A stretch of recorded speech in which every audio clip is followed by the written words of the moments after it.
Cape ভার্দের বিপক্ষে নিজেদের ভুল থেকে শিক্ষা নিয়ে বেশ দুর্দান্তভাবেই ফিরে এসেছে স্পেন। এবং অফকোর্স লামিন ইয়ামালের মতো তারকা একাদশে থাকলে স্পেনের ম্যাচ জয়ের সম্ভাবনা যে কতটা বেড়ে যায় সেটারও একটা এক্সাম্পল দেখতে পেয়েছি আমরা সৌদি আরবের এগেনস্টে ম্যাচে।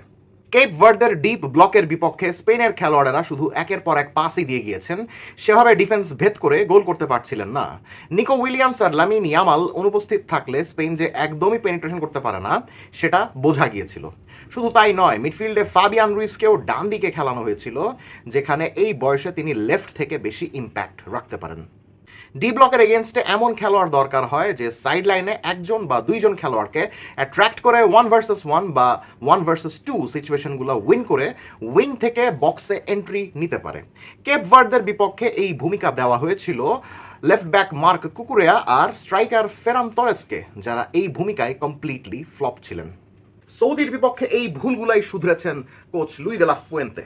তবে ম্যাক্সিমাম ভুলই শুদ্ধ হয়ে গেছে ফার্স্ট হাফে শুধুমাত্র একজন খেলোয়াড়ের উপস্থিতির কারণে, and that is Lamine Yamal.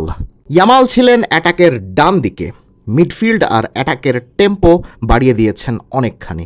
লামিনের dribble আর স্পিডের কারণে 1 ভার্সেস 1 সিচুয়েশনে স্পেনের চান্স বেড়েছে অনেক বেশি। স্পেনও ডিরেক্টলি বক্সে এন্ট্রি নিতে পারছিল অনেক বেশি।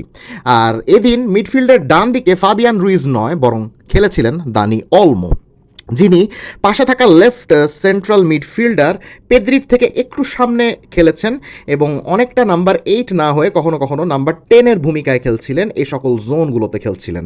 অলমো যখন এভাবে মাঝখানে চলে আসছিলেন তখন ডান দিকটা সম্পূর্ণ লামিন ইয়ামাল একাই দখল করে রেখেছিলেন এবং সেক্ষেত্রে পেছন থেকে সাহায্য পাচ্ছিলেন দুর্দান্ত রাইট ব্যাক পেদ্রো পরোর। আগের ম্যাচে বল পজিশনে থাকার টাইমে লেফট উইঙ্গার হয়ে যাওয়া মার্ক কুকুরেয়া এই ম্যাচে আরও অনেক নিচে খেলেছেন, ওপরে তেমন যেতে দেওয়া হয়নি তাকে।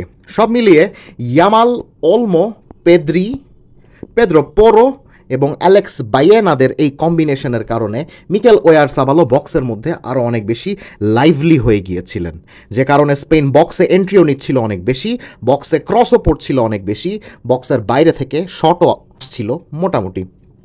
সঙ্গে এটাও বলতে হবে, কেপ ভার্দে যেভাবে অসাধারণভাবে লো ব্লক মেনটেন করে গেছে, সৌদি আরব তার সিকিভাগও করতে পারেনি। ফলাফল প্রথমার্ধেই ম্যাচ কার্যত শেষ হয়ে গিয়েছিল।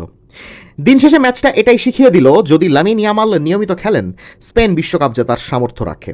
যদি কোনোভাবে লামিন ইয়ামালকে আটকে দেওয়া যায়, স্পেনের বিশ্বকাপ জেতার স্বপ্ন সেখানেই শেষ হয়তো।